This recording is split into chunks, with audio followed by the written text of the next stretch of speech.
ओम अज्ञानतिमिरान्धस्य ज्ञानाञ्जनशलाकया चक्षुरुन्मिलितं येन तस्मै श्रीगुरवे नमः।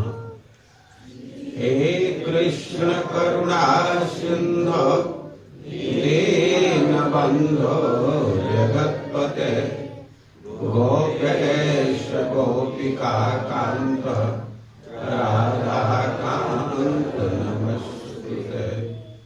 तप्त कांचन गौरांगी राधे वृंदावनेश्वरी विश्वभानुसुते देवी प्रणमामि हरिप्रिय। नमो महावदान्याय कृष्ण प्रेम प्रदायते कृष्णाय कृष्ण चैतन्य नामने गौरसिते नमः। श्री चैतन्य मनोभीष्टं स्थापितं येन भूतले सोऽयं रूपः कदा मह्यं ददाति स्वपदान्तिकम्। वाञ्छाकल्पतरुभ्यश्च कृपासिन्धुभ्यैव च पतितानां पावनेभ्यो वैष्णवेभ्यो नमो नमः।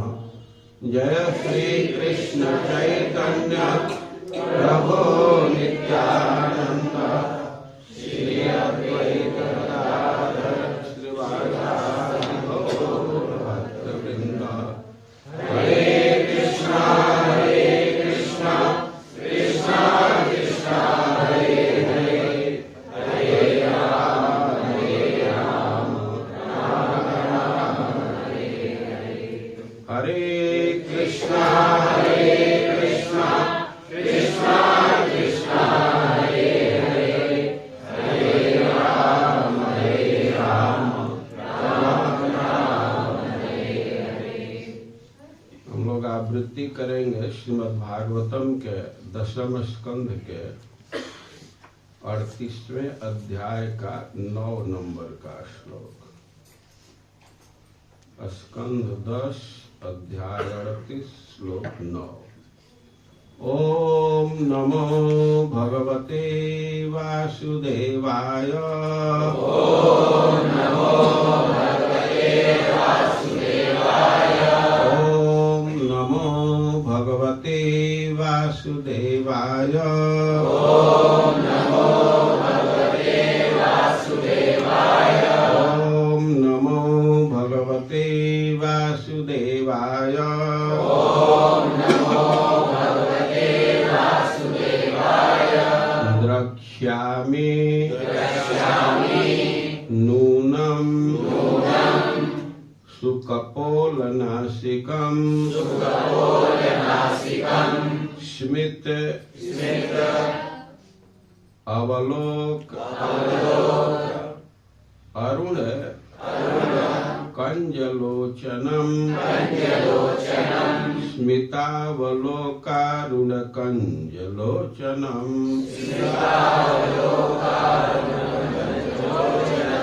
मुखम मुकुंदस्य गुडालकावृतं प्रदक्षिणं मे प्रचरन्ति वै मृगाः। द्रक्ष्यामि नूनं सुकपोलनासिकं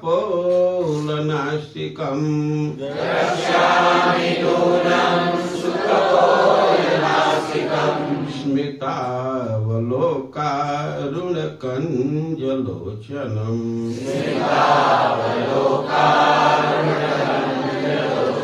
मुखं मुकुन्दस्य गुडालकावृतं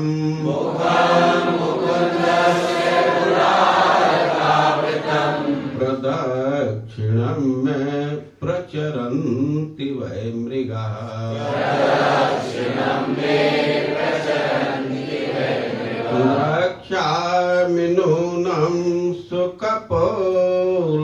नासिकम् द्रक्ष्यामि नूनं सुखबोधनासिकम् स्मितावलोकारुणकञ्जलोचनम्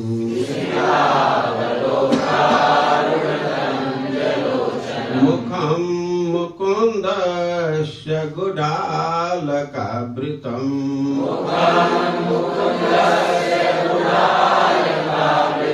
प्रदक्षिणं मे प्रचरन्ति वै मृगाः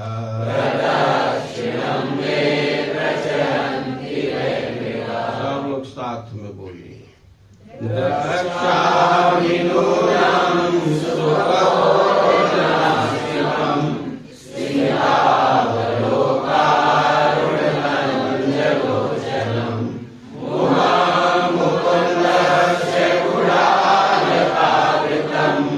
प्रदक्षिणं मे प्रचरन्ति वै मृगाः। द्रक्ष्यामि नूनं सुखबोधनासिकम् स्मितावलोकारुणकञ्जलोचनम् मुखं मुकुन्दस्य गुडालकावृतम् प्रदक्षिणं मे प्रचरन्ति वै मृगाः। थोड़ा स्पीड कम करके एक बार बोलिए द्रक्ष्यामि नूनं सुखबोधनासिकम् स्मितावलोकारुणकञ्जलोचनम् मुखं मुकुन्दस्य गुडालकावृतम् प्रदक्षिणं मे प्रचरन्ति वै मृगाः। द्रक्ष्यामि देखूंगा नूनम निश्चय ही सुकपोल नासिकम सुंदर कपोल गाल नासिकम तथा नाक स्मित हंसी से युक्त अवलोक चितवन अरुण लाल कंज कमल सदृश लोचनम आंखें मुखम मुख मुकुंदस्य भगवान कृष्ण के गुड घुंघराले अलग बाल आवृतम चारों ओर से घिरा प्रदक्षिणम परिक्रमा में मेरा प्रचरन्ति संपन्न कर रहे हैं वही निसंदेह मृगा मृगगण हिरण। अनुवाद अवश्य ही मैं भगवान मुकुंद के मुख को देखूंगा क्योंकि अब हिरण मेरी दाईं ओर से निकल रहे हैं। वह मुख घुंघराले बालों से घिरा है और उनके आकर्षक गालों तथा नाक उनके मंद हास्य युक्त चितवन तथा लाल कमल जैसी आंखों से शोभायमान है। तात्पर्य अक्रूर ने एक शुभ शकुन देखा। उनकी दाईं ओर से हिरण गुजर रहे थे, अतः उन्हें विश्वास हो गया वे भगवान कृष्ण का दर्शन पा सकेंगे। जगत गुरु श्रील प्रभुपाद की जय। हम लोग अक्रूर जी की यात्रा के विषय में सुन रहे हैं। अक्रूर जी कृष्ण के दर्शन की लालसा से रथ पर बैठ करके और धीरे धीरे वृंदावन के तरफ बढ़ रहे हैं, नंदगांव के तरफ बढ़ रहे हैं। गच्छन पथि, वे रास्ते में जा रहे हैं और एवं एतद चिंतयत, और इस प्रकार वे सोच रहे हैं, अपने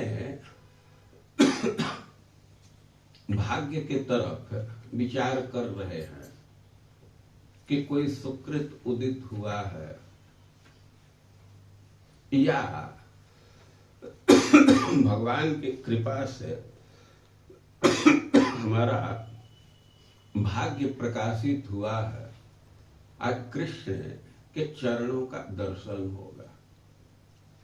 जिन चरणों का ध्यान योगी लोग करते हैं, जिन चरणों का योगी लोग केवल ध्यान कर पाते हैं, और मैं प्रत्यक्ष रूप से अपने माथा को उन चरणों में रखूंगा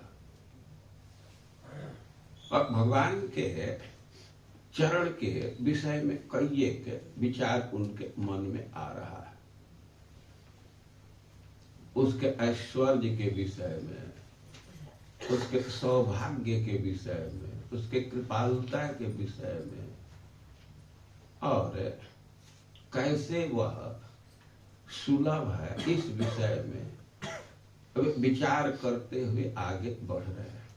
दास्य भाव के भक्त हैं तो चरणों का चिंतन उनके लिए बिल्कुल स्वाभाविक है और बहुत ही सुंदर चिंतन प्रस्तुत किए हैं भगवान के चरण की महिमा का।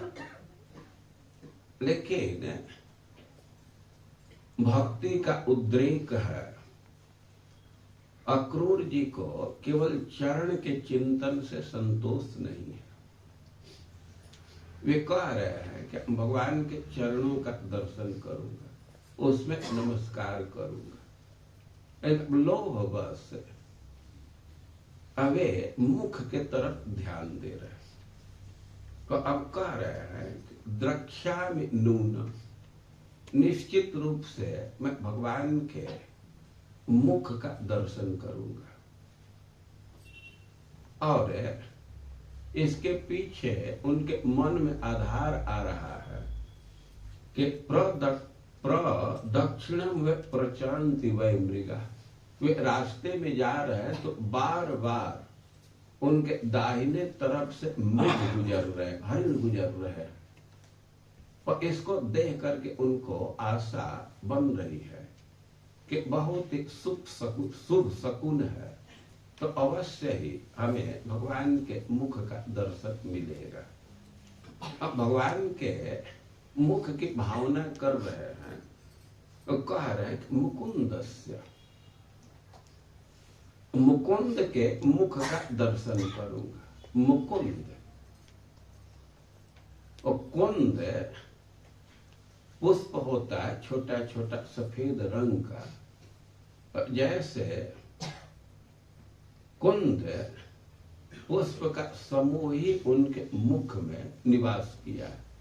उनके दांत और कुंद पुष्प के समान सुंदर दिख रहे हैं, तो इसलिए वे करें मुकुंदस्य।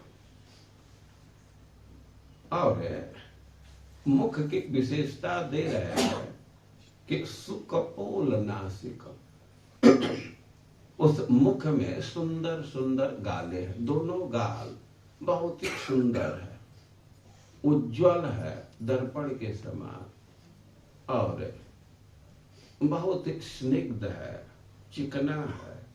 और नासिकम, सुकपोल नासिकम, सुंदर नासिका,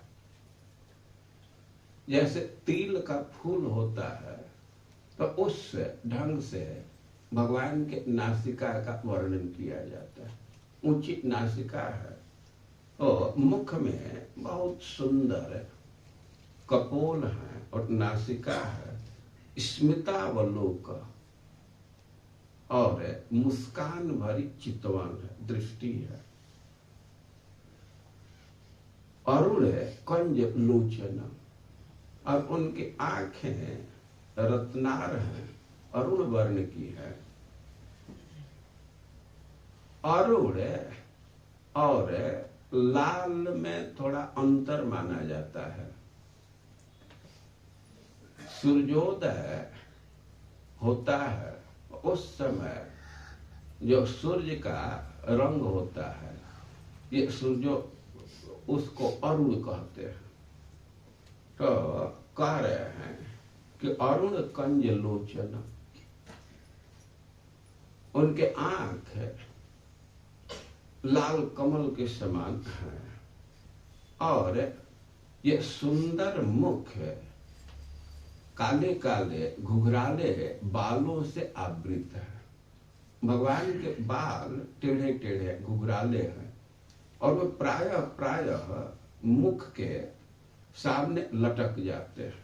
तो कह रहे हैं कि गुडाल का वृत, तो भगवान के सुंदर मुख का अवश्य ही मैं दर्शन करूंगा। भगवान का एक एक अंग सुंदर है।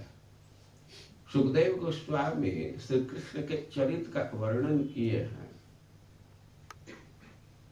तो 3-4 श्लोक में वे पूरा कर दिए, क्योंकि यदुवंश का वर्णन कर रहे थे और यदुवंश में तो अनेक राजा हैं, तो राजाओं के विशेषता का वर्णन कर रहे थे, उसमें कृष्ण का भी नाम आया, तो 2-3 श्लोक इनके विषय में भी बोल दिए। और उसमें कृष्ण के चरित्र में भी बोले हैं निर्लोकम रमयामास, भगवान अवतार लेकर के मनुष्य समाज को खुशहाल कर दे, आनंदित कर दिए। निर्लोकम रमयामास, मूर्त्या सर्वांग रम्यया। अरे कैसे खुशहाल किए? अपने श्री विग्रह से। अब श्री विग्रह के विषय में कह रहे हैं कि मूर्त्या सर्वांग रम्यया, भगवान के श्री विग्रह में जो भी अंग है, हाथ पैर घुटना छाती, जो भी अंग है, तो कह रहे हैं कि रम्य, एक एक अंग रम्य है। व्यक्ति की दृष्टि जहां पड़ती है तो वहीं रम जाती है, दृष्टि हटती ही नहीं है। लेकिन अंगों में भी भगवान का मुख तो विशेष ही सुंदर है और मुख में भी वो जो मुस्कान है वह तो अब सर्वोत्तम है। एक गोपी कह रही है अपनी सखी से कि देखो अब कृष्ण के व्यवहार से, कृष्ण के दर्शन से तो हम लोग विवश हो गए, हम तो घर का काम नहीं कर पाते। बंसी बजा देते हैं, मन उसी में रह जाता है, घर का काम ठीक से नहीं कर पाती।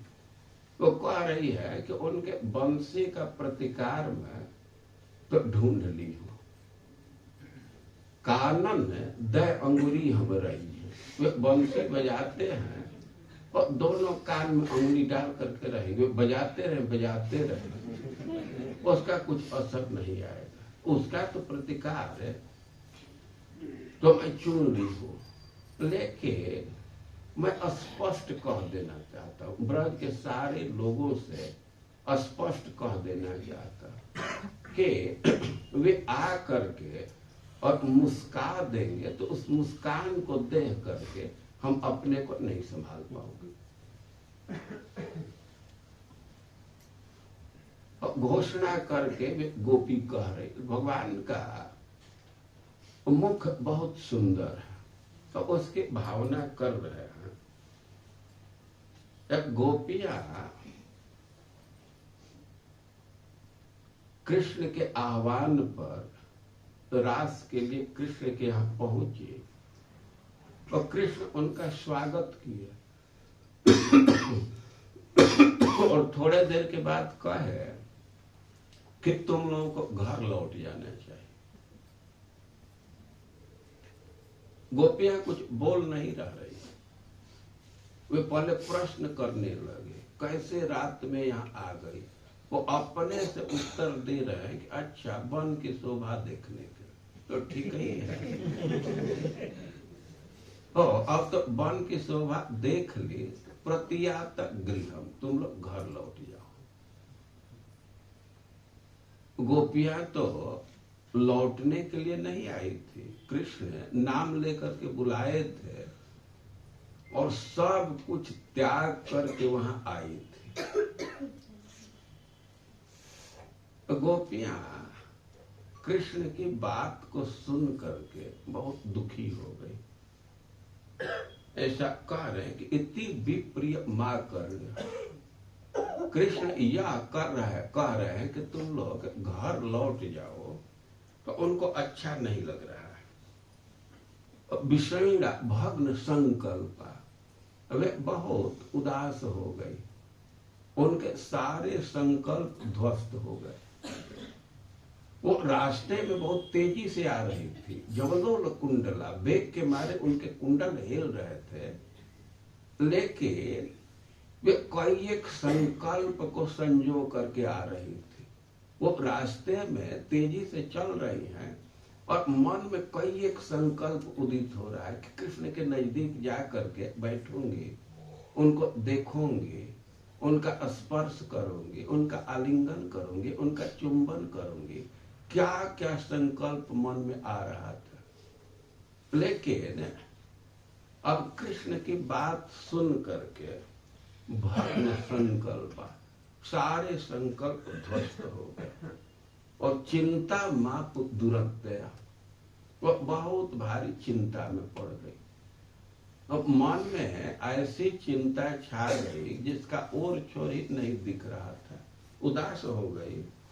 और कृत्वा मुखान्यवः शुच श्वसनेन शुष्य, विषाद में अपने मुख को नीचे कर दी। अब हृदय में तो संताप भर गया और गरम गरम सांस चलने लगे, तो अपने सांस से ही उनके ओठ झुलस गए। बिंबाधराणि चरणेन भुवम लिखंत, ओठ उनके झुलस गए और चिंता के मारे मुख नीचे की है और अपने अंगुली से, पैर के अंगुली से पृथ्वी को उधेड़ने लगे। स्त्री के स्वभाव में देखा जाता है कि जब वह चिंता में होती है, उदासी में होती है, तो पृथ्वी को कुदेरने लगती है। तो कह रहे हैं कि भग्न संग कृत्वा मुखान्यवः शुचा श्वसनेन शुष्य बिंबाधराणि चरणेन भुवम लिखन्त्य अफ्रय रूपात मसिभि कुचकुम कुमानी तस्थुर मृजंत उर दुख भरास्म तुष्णि। गोपियां बहुत दुखी हुई। अफ्रय रूपात मसिभि, उनके आंखों से इतने अश्रु निकल रहे थे कि उनके काजल धुल रहे थे। काजल को लेकर के अश्रु गिर रहे थे और केवल काजल को ही नहीं धो रहे थे, इतनी अश्रु की धारा बह गई कि उनके स्तन के कुमकुम में धुल रहे थे। तो रो रही हैं और दुख भरा स्मतुष्ण, कुछ देर तक तो चुपचाप वही खड़ी रही, नख से पृथ्वी को उदेर रही हैं और वही खड़ी हैं, कुछ नहीं बोल रही है। लेकिन फिर उनके मन में विचार आ रहा है कि कृष्ण को आज हो क्या गया। अरे वो कृष्ण वही अपना प्रियतम है, क्या क्या बोलता था, आज कैसे निष्ठुर बोलने लगा। तो पृष्ठम प्रियतरमिव प्रतिभासमानम कृष्णम तदर्थ विनिवर्तित सर्व काम। वे सब कुछ त्याग करके आई हैं अपने प्रीतम के पास और वह निष्ठुर वचन बोल रहा है, अस्वीकार कर रहा है। तो विचार करने लगे कि अपना प्रियतम ये तो है, आज इसको क्या हो गया, एक बार इससे फिर से हम लोग कह करके देखें। तो नेत्रे विमृज्य रुदतो पहते स्म किंचित, वे अपने अश्रु को पोछी, अपने आंख से, अपने हाथ से आंख को पोछी और किंचित संरंभ गदगद गिरो ब्रुवतानुरक्ता, किंचित संरंभ, थोड़ा उनको क्रोध भी था। कितना आश्वासन दिया है, क्या क्या वादा किया है, आज कैसे बोल रहा है। तो कुछ क्रोध है और अश्रु के चलते उनका गला गदगद है, तो ठीक से स्पष्ट वाणी नहीं लिख रही है, लेकिन गदगद गिरा ब्रुवतानुरक्ता गोपियां कहने लगी। और गोपियों के विषय में कह रहे हैं कि अनुरक्ता कृष्ण कठोर वचन बोल रहे हैं, लेकिन गोपियों के प्रेम में कोई कमी नहीं है। प्रेम का यही लक्षण दिया जाता है कि ध्वंस का कारण उपस्थित होने पर भी वह ध्वंस नहीं होता है। कृष्ण कई बार आश्वासन दिए थे, नाम ले करके गोपियों को बुलाए, गोपियां उपस्थित हुई तो उनको नकार रहे कि चले जाओ, यहाँ रुकना ठीक नहीं है। लेकिन अनुरक्ता गोपियों के प्रेम में कोई कमी नहीं है।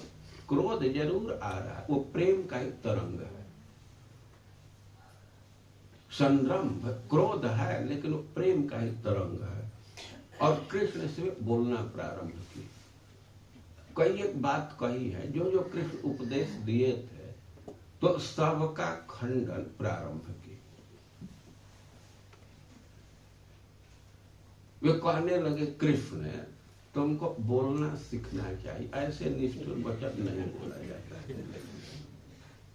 वे कह रहे थे कि पति का सेवा धर्म है, सबकी बात कही, और वे प्रार्थना करने लगे कि हम लोग तो आपके चरण के नजदीक आई हैं, तो तन्ना प्रसिद्ध ब्रिजनार्दन तेंद्र मूलम प्राप्ता विसृज्य बसति तद उपासना सा। हम लोग तो अपने घर द्वार छोड़ करके आपकी उपासना के लिए, चरणों के नजदीक रहने के लिए हम आई हैं, ये आशा लगा करके आई हैं। और तत्सुंदर स्मित निरीक्षण तीव्र काम तप्तात्मना, और हमारी स्थिति है कि हमारा मन बिल्कुल दग्ध हो रहा है, और उसके पीछे कारण आप हैं। तो सुंदर स्मित निरीक्षण तीव्र काम, आपके सौंदर्य को देख करके, आपके मुस्कान को देख करके, आपके चितवन को देख करके तीव्र काम, हमारे हृदय में उत्कट लालसा जग गई। और तप्तात्मना, हम बिल्कुल तप्त हैं। पुरुष भूषण देह दास्य, हे पुरुष भूषण, हे पुरुष श्रेष्ठ, हमको अपना दासी बनाइए, हमको अंगीकार कीजिए, अपनी सेवा दीजिए, हमको दासी बना लीजिए। और मानव कृष्ण पूछे कि दासी, अरे तुम लोग घर के स्वामिनी हो, तो दासी कैसे बनना चाहती? ये दासी तो बहुत हे पद है ना। गोपियां कह रही हैं कि भिक्षालकावृत मुखम तव कुंडल श्री गंडस्थलाधर सुधम हसितावलोकम दत्ता भयम च भुजदंड युगम विलोक्य वक्ष स्त्रिय करमणम च भवाम दास्य। गोपियां कह रही हैं कि केवल आपके रूप को देख करके हम लोग दासी हो गए। कोई किसी का नौकर बनता है तो उसको वेतन मिलता है, लोग नेगोशिएशन करते हैं, ये कितना पर आप काम करेंगे, पैकेज कहते हैं ना। तो गोपियां कह रहे कि हम लोग तो आपको देखे और दासी हो गए। और उसमें कह रहे भिक्षा लकावृत मुखम, आपके बालों से आवृत मुख को देखी, और कुंडला फ्री गंडस्थलाधर सुतम हसितावलोकम, और आपके कानों के कुंडल से उज्जवल कपोल को देखी, आपके मुस्कान भरे चितवन को देखी, और दत्ता भयम, आपके अभय दान देने वाले बाण को देखी, और बक्षा प्रिय करमण, आपके छाती को देख करके कि भवाम दास्य, हम दासी बन गए। और भगवान का मुख कमल बहुत सुंदर है।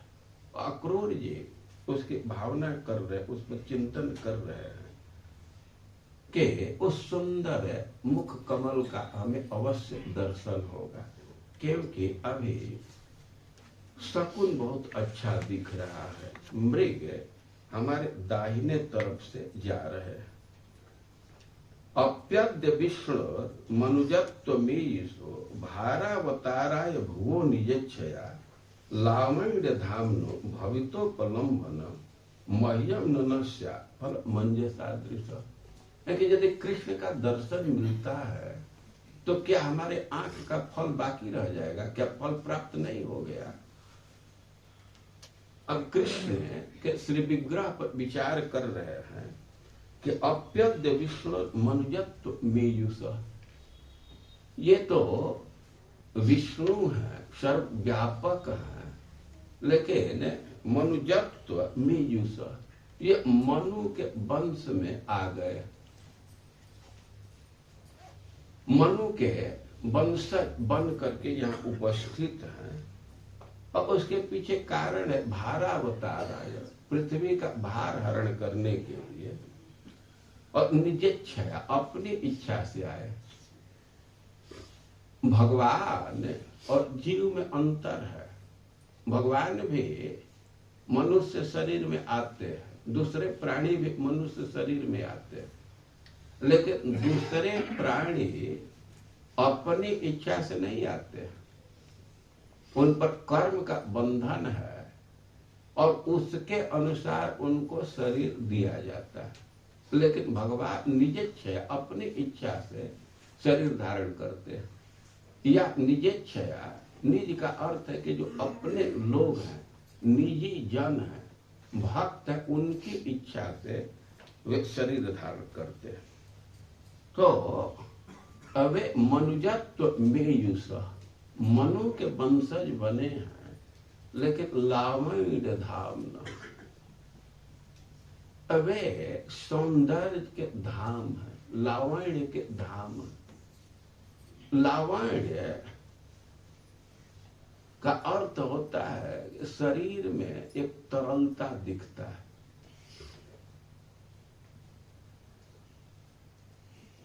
सौंदर्य, शोभा, लावण्य, ये सब समान अर्थ देने वाले हैं, लेकिन फिर भी इसमें थोड़ा थोड़ा अंतर है। रूप गोस्वामी ऐसा परिभाषा दिए हैं कि जो शरीर में तरलता दिखता है तो उसी को लावण्य कहते हैं। लोक भाषा में उसको पानी कहते हैं। कई एक बार प्रयोग करते हैं, अरे ठीक है गोरे वर्ण का है लेकिन शरीर में पानी नहीं है। कभी कभी वर्णन करते हैं रंग सांवला है लेकिन पानी बहुत अच्छा है। पर एक तरलता दिखता है तो उसको लावण्य कहते हैं। या दूसरे ढंग से इसको समझ सकते हैं कि जो सौंदर्य चित्त को पराभूत कर दे उसको लावण्य कहते हैं। लवण से लावण्य बना है, जो लवण का गुण धारण कर वो लावण्य है। लवण मतलब नमक। तो नमक का गुण एक देखते हैं ना कि गला देता है। आम है, कच्चा आम है, उसका चमड़ा कितना कठोर होता है लेकिन अब लवण में डाल दीजिए तो गल जाता है। नींबू के चमड़े को खाना हो तो कितना कठिन काम है, नहीं कुछ पाएंगे, लेकिन लवण उसको गला देता है। तो उसी तरह किसी को दे करके चित्त ही गल जाए तो उसको लावण्य कहा जाता है। लावण्य को समझाए हैं ब्रजवासी लोग। एक नायिका कह रही है कि सखी है नयन कटार के विक्रम देख अनूप। वो कह रही है कि अरे वो जो नायक है ये कृष्ण है और उसके आंख तो छुरी जैसा है, कटार जैसा है, और अद्भुत उसका विक्रम है, अद्भुत प्रभाव है। क्या अद्भुत है कि आंजत अंगुली ना कटे, देखत कटे कलेज। वो काजल लगाते समय तो उससे अंगुली टच करता है और अंगुली पर कोई असर नहीं आता है, और केवल आंख को देखते कलेजा कट जाता है।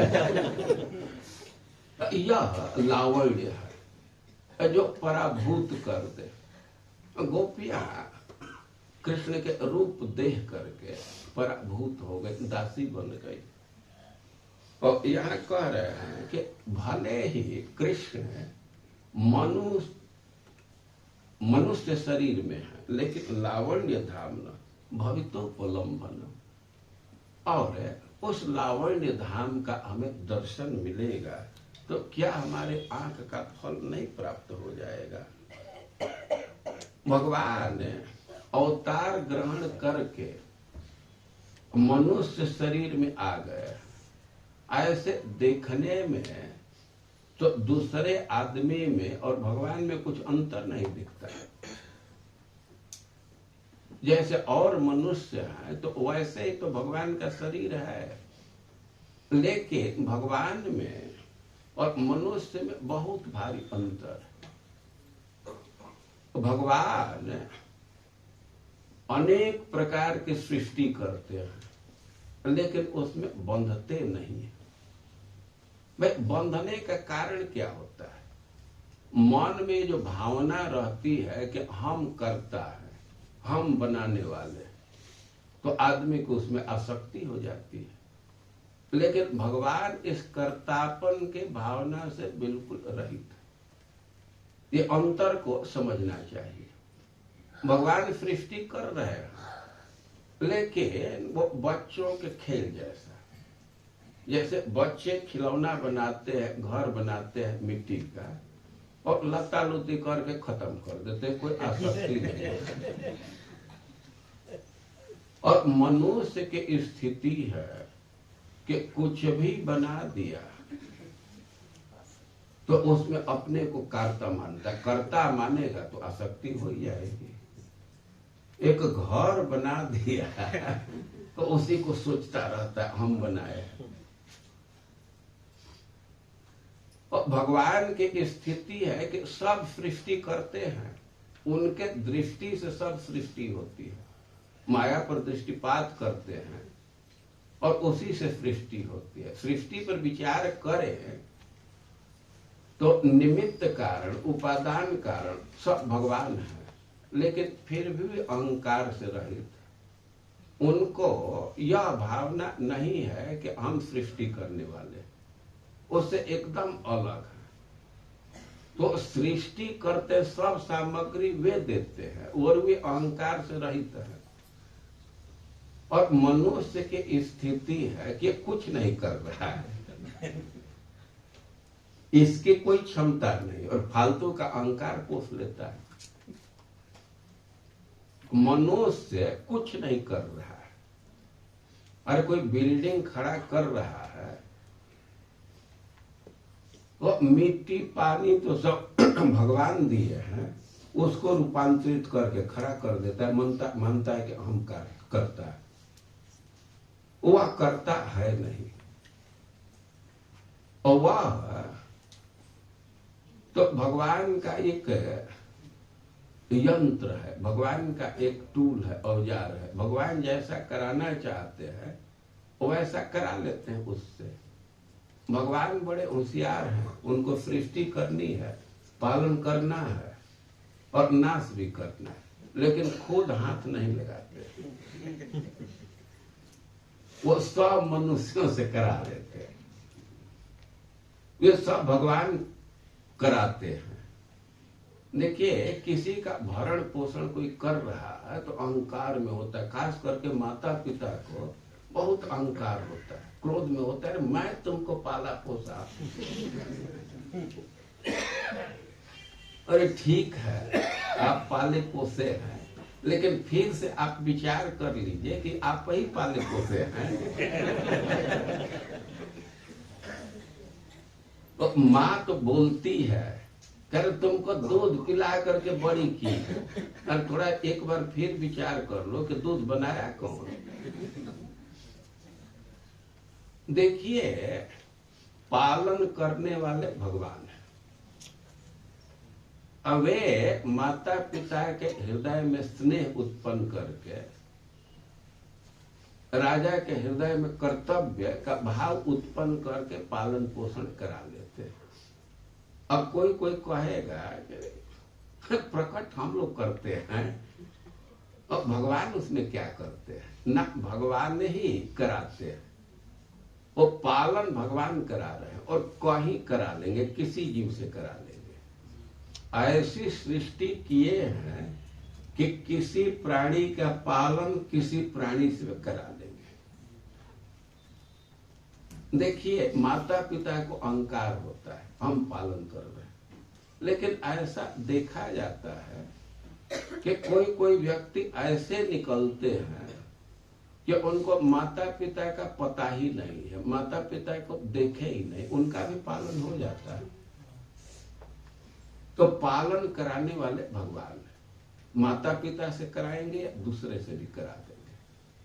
ये पालन वाली बात समझ में नहीं आती है, लेकिन जन्म की बात समझ में आ जाएगी। वो माता पिता को अहंकार है लेकिन हम जन्म दिए। और थोड़ा विचार करो, तुम्हें जन्म दिया। जब माता पिता ही जन्म देने वाले होते तो अपने इच्छा के अनुरूप जन्म दे देते, लेकिन देखा जाता है कि माता पिता दोनों की इच्छा है कि चाहे भाई अब 2 पुत्र हो गए, एक पुत्री हो जाती, इस संकल्प से गर्भाधान करते हैं, लेकिन फिर पुत्र ही आ जाता है। तो आप जन्म देने वाले हैं तो कैसे पुत्र हो गया? पुत्री होना चाहिए ना। बहुत सारे दंपति हैं कि दोनों की इच्छा है कि अब संतान उत्पन्न करें, लेकिन वे नहीं उत्पन्न कर पाते। वे सृष्टि करने वाले होते तो कर लेते हैं ना। और सच्चाई यह है कि जन्म देने वाले भगवान है, माता पिता के माध्यम से देते। तो जैसे जन्म माता पिता के माध्यम से दे रहे हैं, तो वैसे ही पालन राजा के माध्यम से कर लेते हैं, और नाश भी किसी के द्वारा करा देते हैं। तो चाहे वो सृष्टि हो, पालन हो, नाश हो, सब भगवान कर रहे हैं, और उनको अहंकार नहीं है। और हम लोग कुछ करने वाले नहीं, और मिथ्या अहंकार पोष लेते हैं, हम करता है, तो यही बंधन हो जाता है। और अक्रूर जी विचार कर रहे हैं कि जो भगवान अहंकार से रहित है, अपने दृष्टि से सृष्टि कर देते हैं, तो वही भगवान अभी सदने से भीजते, अभी अपने घर में प्रकट है, वहां हमारा उनका दर्शन होगा। और भगवान के विषय में कह रहे हैं कि भगवान का अद्भुत व्यक्तित्व है। जस्या खिला में वह भी सुमंगल वाचो विमिश्रा गुणजन्म कर्म भी। वे कह रहे हैं कि कोई कथा है, कोई स्टेटमेंट है, कोई बात है, कोई रचना है, और भगवान के जन्म कर्म या गुण का उसमें कुछ मिश्रण कर दिया जाए, तो वह वाणी प्राणंति प्राण दे देता है, शुभंति शोभा बढ़ा देता है, पुनंति पवित्र कर देता है, और यास्तद विरक्ता सब शोभना मता। और भगवान के गुण जन्म कर्म से जो रहित है, तो उसको तो समझे कि मुर्दा है। वो भगवान का मिश्रण किसी वचन में कर दिया जाए, कोई वचन है, कोई रचना है, उसमें भगवान के गुण रूप या कर्म को, उनके लीला को डाल दिया जाए, उसका मिश्रण बना कर दिया जाए, तो पुनंति वही पवित्र करता है, वही जीवन दान देता है, और उसी से व्यक्ति की शोभा बढ़ जाती है। और यास्ता विरक्ता सब शोभना मता। और जो भगवान के रूप गुण लीला से रहित है, उसका टच नहीं है, तो कितना हो अच्छी वो रचना हो तो मुर्दा के समान। वो भगवान के नाम का मिश्रण कर देने से शोभा बढ़ जाती है, जीवन आ जाता है। तो डायरेक्ट भगवान का नाम, मिश्रण की बात नहीं। अब कोई उसी को अपने जीवन में धारण कर रहा है तो वह तो निश्चित रूप से पवित्र है, वही उसकी शोभा है। और भगवान के नाम लीला अरूप गुण को यदि हम धारण करते तो हम जीवित हैं, और उससे रहित हैं तो मुर्दा। जैसे मुर्दा है तो देखने में कितना भी वो सुंदर लगे, लेकिन प्राण उसमें नहीं है, मरा हुआ है, तो थोड़े देर के बाद वो विकृत हो जाएगा, और जो व्यक्ति उसके संपर्क में जाएगा वो अपवित्र हो जाएगा। और किसी का जीवन या किसी का प्रोग्राम भगवान के नाम रूप गुण लीला से रहित है तो एकदम मुर्दा जैसा है। भले ही चाकचुक दिख रहा है, दूसरे दूसरे गुण दिख रहे हैं, लेकिन वो टिकने वाला नहीं है, उसकी शोभा खत्म होगी, और जो उसमें भाग लेगा तो वह भी अपवित्र हो जाएगा। और जीवन को पवित्र बनाने वाला, जीवन को प्राण देने वाला भगवान का नाम है। यदि जीवन में भगवान का नाम नहीं आया तो वह व्यक्ति मुर्दा के समान। अरे कोई कहेगा कि मुर्दा वो चल रहा है, फिर रहा है, तो कैसे उसको मुर्दा माने? और यह और बुरी स्थिति मानी जाती है। कभी कभी देखा जाता है कि मुर्दा को लेकर लोग जा रहे हैं और तब तक उसी में कुछ क्रिया देखने लगता है, तो उसको तो छोड़ करके भागते हैं, भूत का आवेश हो। कभी कभी ऐसी घटना होती है तो आदमी वो मुर्दा को भी छोड़ देता है कि अरे इसमें तो भूत का आवेश हो गया, वो ज्यादा खतरनाक हो जाता है। अरे ये भक्ति से ही रह करके, और जो लोग विभिन्न प्रोग्राम करते सब मुर्दों का खेल है। बहुत खतरनाक स्थिति है। तो भगवान के नाम के तरफ विचार कर रहे हैं कि उसका केवल मिश्रण कर देने से प्राण आ जाता है, शोभा बढ़ जाती और हम पवित्र हो जाते हैं। और जो व्यक्ति डायरेक्ट भगवान के नाम का ही बार बार उच्चारण कर रहा है तो वही पवित्र आत्मा है। भगवान के अनेक स्वरूप हैं, लेकिन उनका जो नाम स्वरूप है वह बहुत महत्वपूर्ण है। सनातन गोस्वामी तो कह रहे हैं कि जयति जयति नामानंद रूपम मुरारे।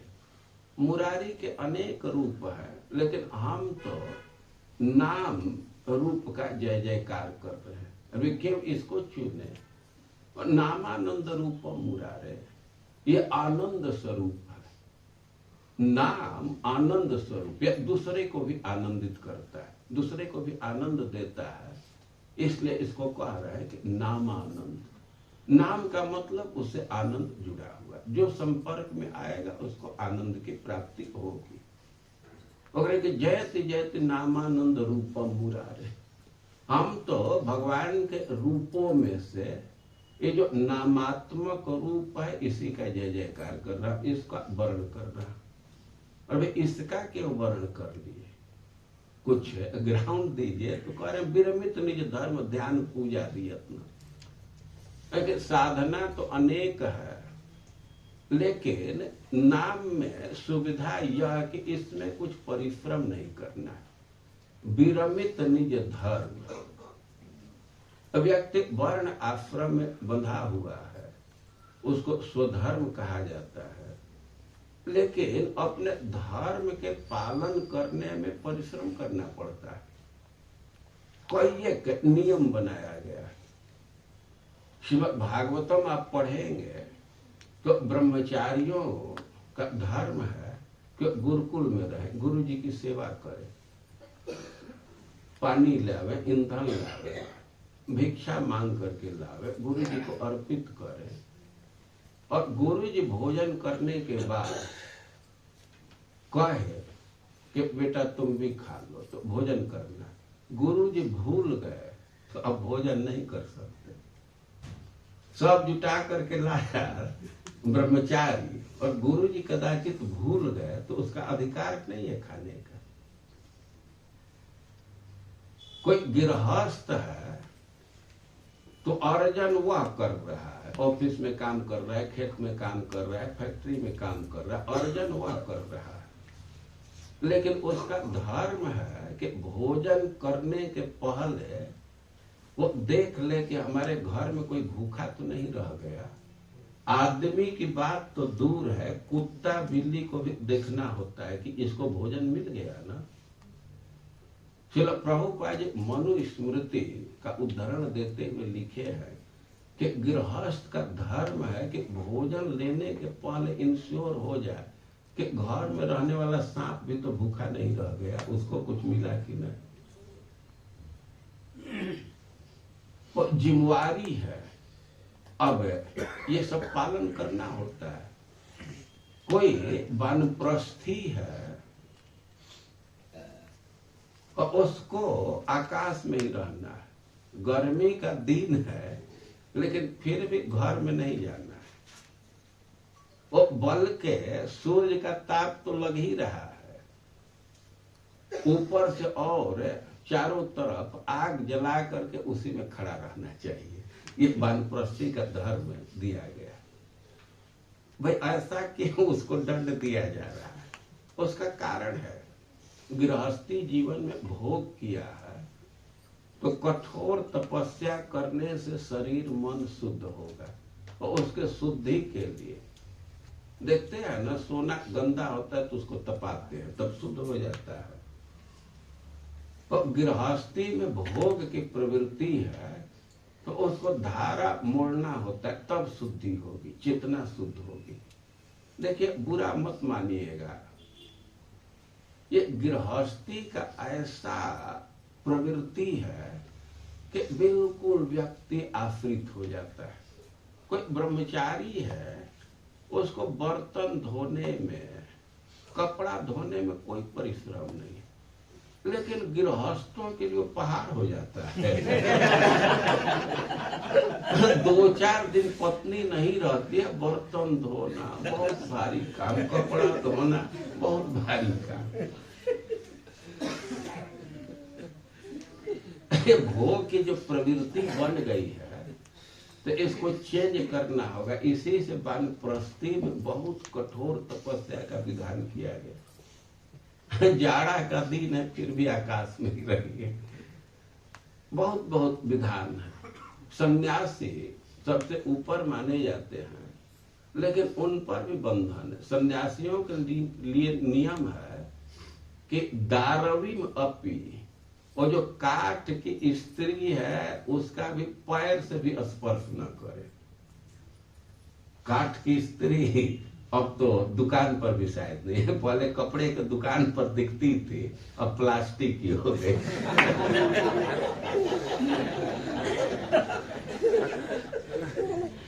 जो काठ की स्त्री है और उसको भी पैर से भी स्पर्श नहीं करना है। तो अपने धर्म के पालन करने में परिश्रम। तो कहने कि विरमित निज धर्म ध्यान पूजा यत्न। अब नाम का हम वर्ण कर रहे हैं कि इसमें ये सब है, कठिनाई नहीं। और विरमित निज धर्म ध्यान, वह एक साधन ध्यान भी है, लेकिन अब मन को एकाग्र करना बहुत कठिन कार्य है। और रोज प्रश्न आता है कि जॉब के समय कैसे मन एकाग्र, इधर उधर सोचने लगता है। अरे दिन भर इधर उधर सोचे है तो जॉब के समय कैसे स्थिर हो जाएगा। मन को एकाग्र करना है तो पहले इंद्रियों को एकाग्र करना, इंद्रियों का नियंत्रण करना पड़ता है। भगवान से प्रश्न किए हैं अर्जुन, तो उत्तर दिए तस्मात् इंद्रियाण्यद्यो नियम्य भरतर्षभ। मन को स्थिर करना है तो पहले इंद्रियों को विषय से रोको,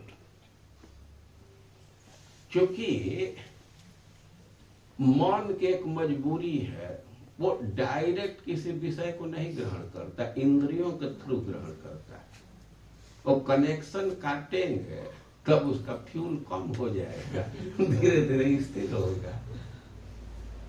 और मन को स्थिर करना कठिन काम है।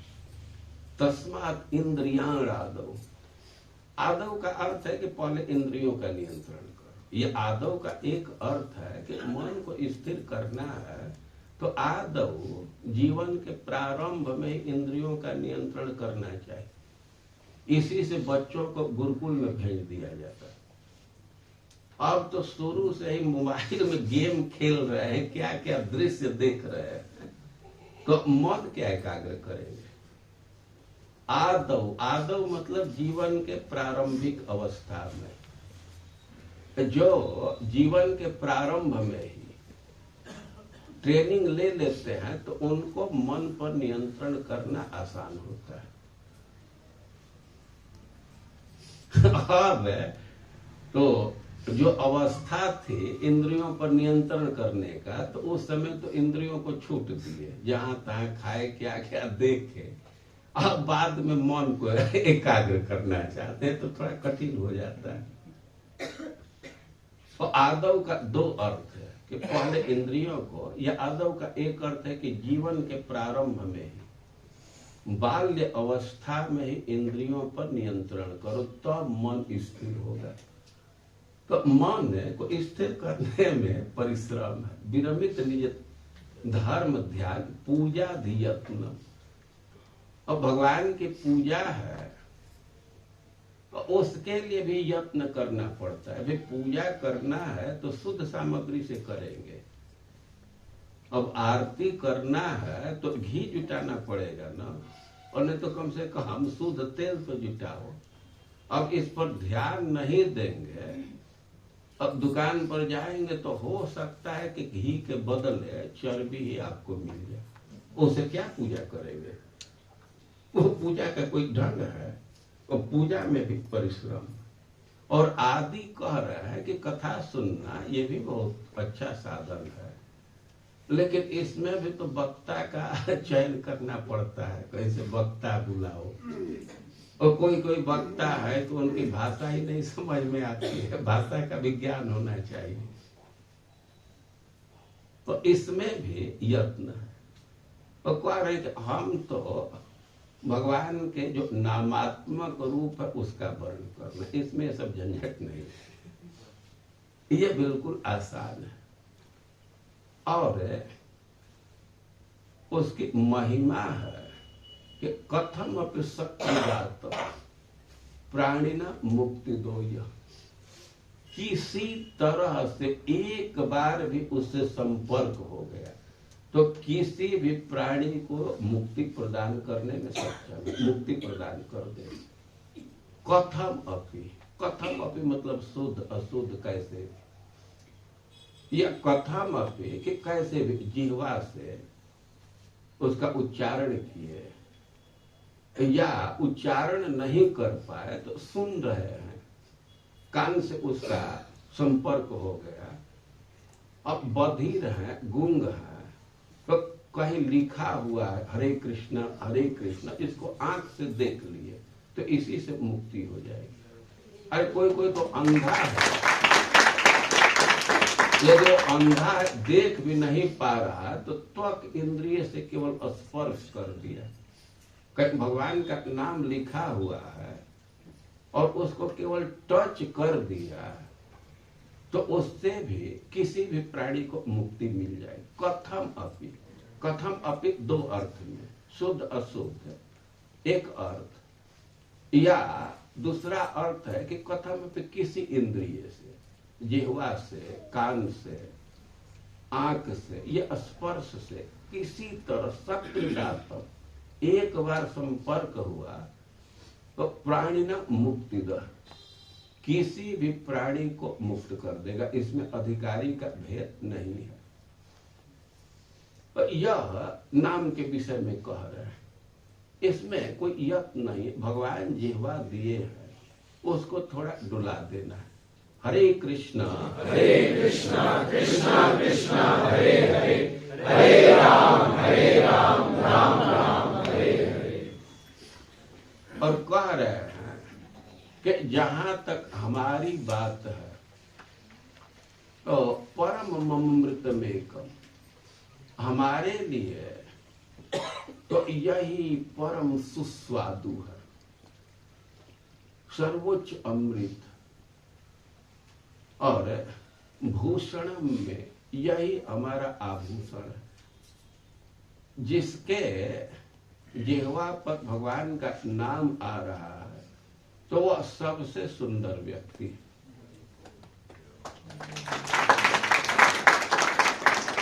तो अक्रूर जी रास्ते में चल रहे हैं और भगवान के गुण पर विचार कर, उनके व्यक्तित्व पर विचार कर रहे हैं कि उनके गुण कर्म जन्म का थोड़ा सा मिश्रण दे देने से जीवन आ जाता है, शोभा बढ़ जाती है और वही पवित्र करने वाला हो जाता है।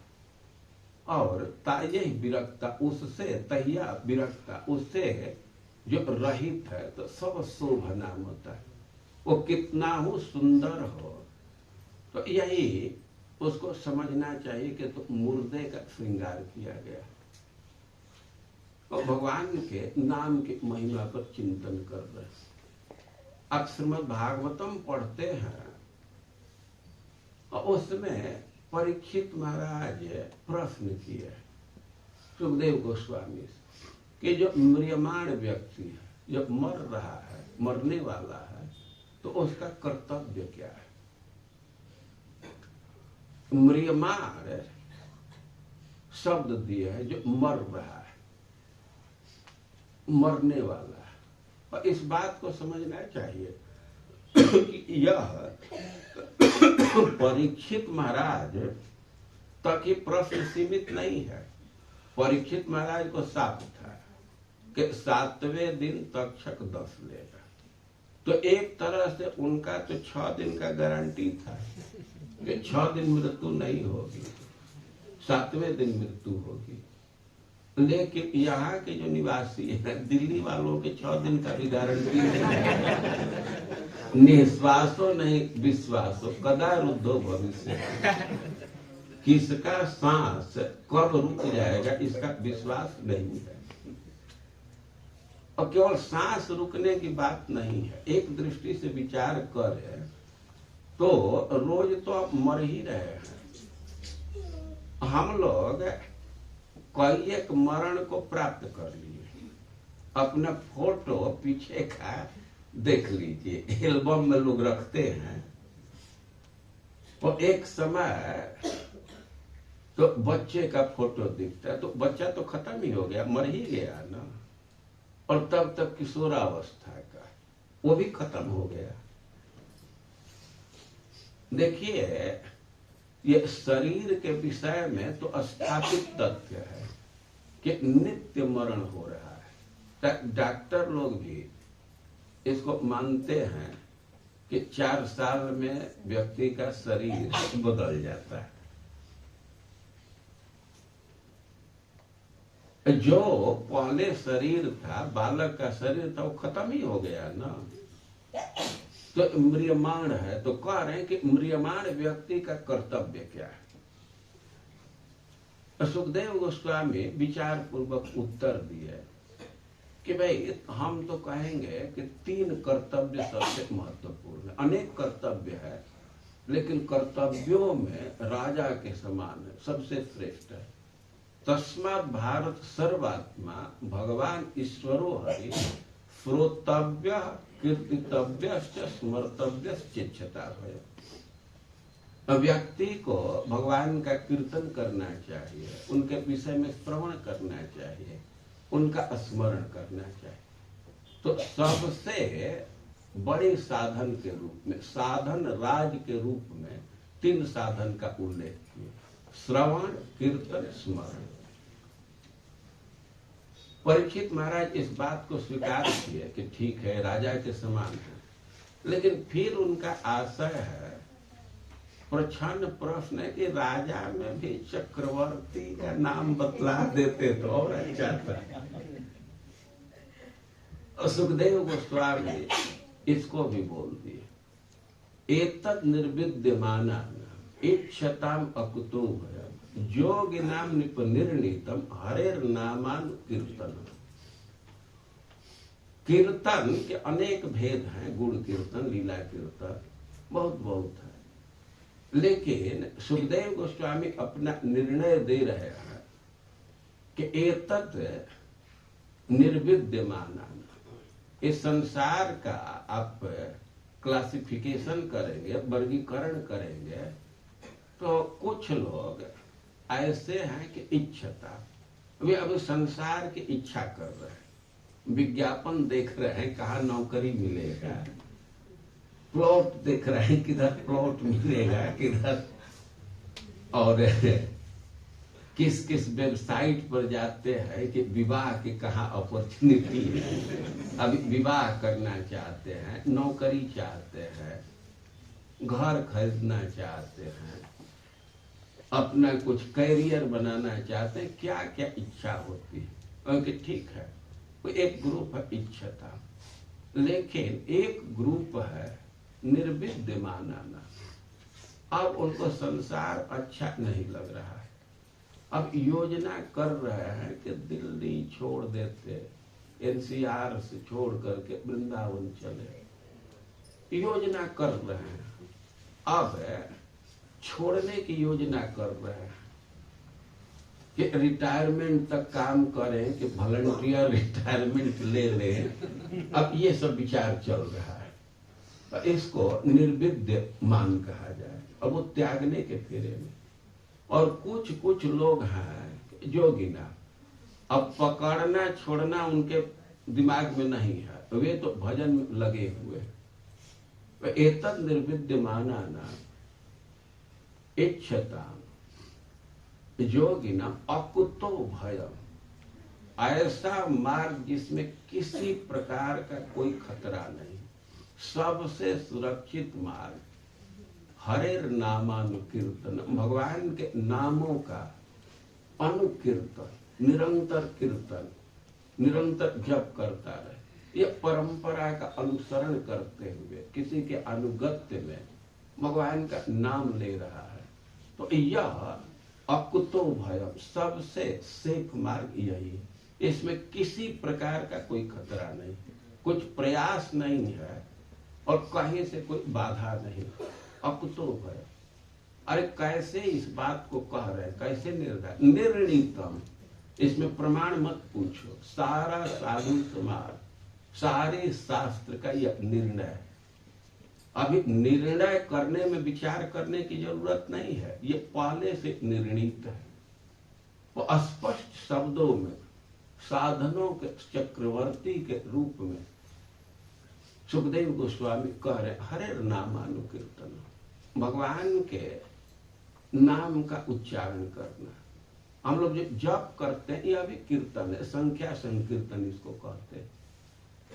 और बिल्कुल यह व्यवहारिक बात है, चिंतन करने बैठते हैं, भगवान का चिंतन करने बैठेंगे, क्या क्या चिंतन होने लगता है। श्रवण का तो सत्र चलता है, लेकिन वक्ता क्या क्या बोल करके चला जाता है, और वह बिल्कुल सुरक्षित नहीं है।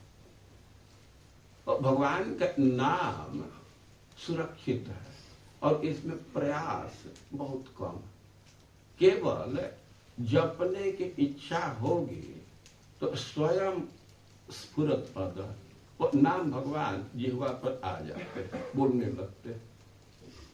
अब अधिक से अधिक इतना ही है कि अपना साधन झोली माला रखना होता है, झोली माला रखने से हिसाब किताब ठीक रहता है। कुछ लोग झोली माला नहीं रखना चाहते, लेकिन इसकी क्या जरूरत है? जीवा से नाम बोलना है भाई, जरूर जीवा से नाम बोलना है, लेकिन अकाउंट ठीक रखने के लिए, अकाउंट के लिए झोली माला की जरूरत है। नहीं तो माया का बहुत भारी प्रभाव है और पद पद पर धोखा देती रहती है।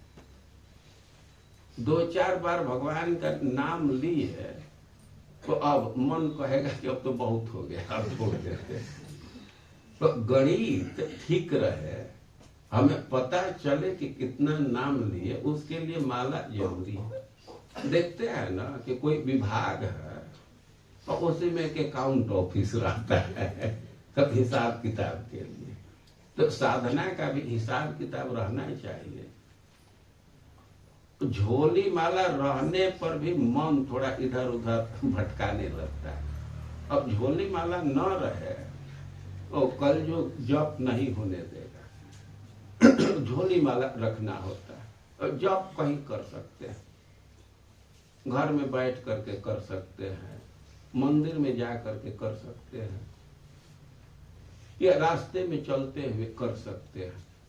तो यह बिल्कुल आसान है। इसी से सब दृष्टि से विचार करके सबसे श्रेष्ठ साधन के रूप में भगवान के नाम को स्थापित किया गया। चैतन्य महाप्रभु सनातन गोस्वामी को बतलाए हैं कि भाई भजन तो अनेक प्रकार का है, लेकिन भजन मध्य सर्वश्रेष्ठ 9 विधा भक्ति। जो 9धा भक्ति सबसे श्रेष्ठ है, क्योंकि कृष्ण प्रेम, कृष्ण दिव्य धरे महाशक्ति। ये 9धा भक्ति में बहुत भारी शक्ति है भगवान के प्रेम को प्रदान करने का, भगवान को प्रदान करने का। लेकिन फिर कह रहे हैं कि तार मध्य सर्वश्रेष्ठ नाम संकीर्तन। 9धा भक्ति में भी सबसे श्रेष्ठ नाम संकीर्तन, इस अर्थ में कि इसको कोई भी व्यक्ति कर सकता है, कहीं भी कर सकता है। नाम जप करने के लिए स्थान और काल का बंधन नहीं है, नियमित न काल कोई कर सकता है, और इसका प्रभाव बहुत अधिक है। कई एक लोग प्रश्न करते हैं कि हम भक्ति का जो उच्चतर अवस्था है, विरह भाव है, जिसमें कृष्ण की स्फूर्ति होती है, उस अवस्था को कैसे प्राप्त करें, गोपियों के भाव को कैसे प्राप्त करें। अरे कोई भी लक्ष्य हो, वो सब लक्ष्य प्राप्त हो जाएगा भगवान के नाम का जप करने से। चैतन्य महाप्रभु स्पष्ट शब्दों में कहे हैं, नाम है ते सर्व सिद्धि है। चाहे इस संसार में कुछ प्राप्त करना चाहते हैं, किसी संकट से मुक्त होना चाहते हैं, या भक्ति के उच्चतर अवस्था को प्राप्त करना चाहते हैं, वो सब प्रदान करने की शक्ति भगवान का नाम रखता है। तो इसी से सावधान हो करके, जागरूक हो करके भगवान का नाम जपते रहना चाहिए। तो अक्रूर जी तो रथ पर जा रहे हैं और भगवान के दर्शन के विषय में सोच रहे हैं, उनके एक एक अंग के विषय में सोच रहे हैं, और उनके श्री विग्रह के विषय में सोच रहे हैं।